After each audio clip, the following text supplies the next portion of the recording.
The life of great martyr Katherine of Alexandria, commemorated on November 24th.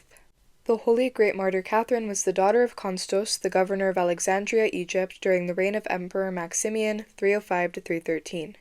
Living in the capital, the center of Hellenistic knowledge, and possessed of a rare beauty and intellect, Katherine received an excellent education, studying the works of the greatest philosophers and teachers of antiquity. Young men from the most worthy families of the empire sought the hand of the beautiful Katherine, but she was not interested in any of them. She told her parents that she would enter into marriage only with someone who surpassed her in nobility, wealth, comeliness, and wisdom. Katherine's mother, a secret Christian, sent her to her own spiritual father, a saintly elder living in a cave outside of the city, for advice.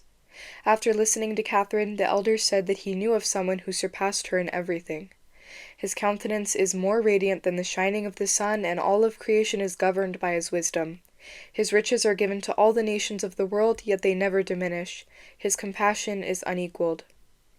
This description of the heavenly bridegroom produced an ardent desire in the soul of the holy maiden to see him. "If you do as I tell you," said the monk, "you will gaze upon the countenance of this illustrious man." In parting, the elder gave Katherine an icon of the Theotokos with the divine child on her arm, and told her to pray with faith to the Queen of Heaven, the mother of the heavenly bridegroom, and she would hear Katherine and grant her heart's desire. Katherine prayed all night and was permitted to see the Most Holy Virgin, who said to her divine Son, "Behold thy handmaiden Katherine, how fair and virtuous she is." But the child turned his face away from her, saying, "No, she is ugly and unbelieving. She is a foolish pauper, and I cannot bear to look at her until she forsakes her impiety." Katherine returned again to the elder, deeply saddened, and told him what she had seen in the dream. He received her, instructed her in the faith of Christ, admonished her to preserve her purity and integrity and to pray unceasingly. She then received the mystery of holy baptism from him, and again St. Katherine had a vision of the most holy Theotokos with her child.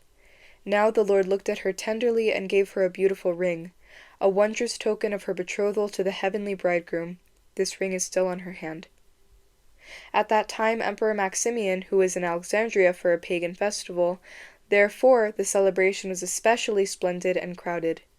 The cries of the sacrificial animals, the smoke and the smell of the sacrifices, the endless blaze of fires, and the bustling crowds at the arenas defiled the city of Alexandria. Human victims were also brought, the confessors of Christ who would not deny him under torture. They were condemned to death in the fire. Katherine's love for Christian martyrs and her fervent desire to ease their sufferings compelled her to speak to the pagan priest and to Emperor Maximian. Introducing herself, the saint confessed her faith in the one true God and exposed the errors of the pagans. The beauty of the maiden captivated the emperor. In order to convince her of the superiority of pagan wisdom, the emperor ordered 50 of the most learned philosophers and rhetoricians of the empire to dispute with her, but the saint got the better of the wise men, so that they came to believe in Christ themselves. St. Katherine made the sign of the cross over the martyrs, and they bravely accepted death for Christ and were burnt alive by order of the emperor. Unable to persuade the saint, Maximian tried to entice her with the promise of riches and fame. Hearing her angry refusal, the emperor ordered his men to subject the saint to terrible tortures, and then throw her into prison. The Empress Augusta, who had heard much about the saint, wanted to see her.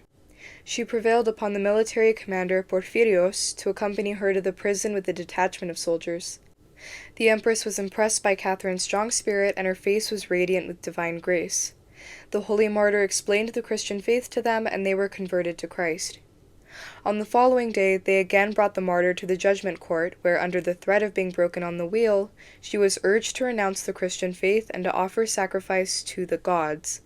The saint steadfastly confessed Christ, and she was taken to be tortured on 4 wheels with sharp iron spikes, but an angel smashed the instruments of execution, which shattered into pieces with many pagans standing nearby. After seeing this miracle, the Empress Augusta and the imperial courtier Porphyrios and 200 soldiers confessed their faith in Christ before everyone, and they were each beheaded. Maximian tried again to entice the holy martyr, offering to marry her, and again he was refused. St. Katherine remained faithful to her heavenly bridegroom Christ, and after praying to him, she laid her head on the block beneath the executioner's sword. The relics of St. Katherine were taken by the angels to Mount Sinai. In the 6th century, the venerable head and left hand of the holy martyr were found through a revelation and transferred with honor to the newly constructed church of the monastery on Mount Sinai, built by the Holy Emperor Justinian, November 14th. Saint Katherine is called upon for relief and assistance during a difficult childbirth, and pilgrims to our monastery on Mount Sinai are given souvenir rings as a remembrance of their visit. Saint Katherine is commemorated on November 25th in Greek usage. Holy Martyr Katherine, intercede for us sinners on our behalf.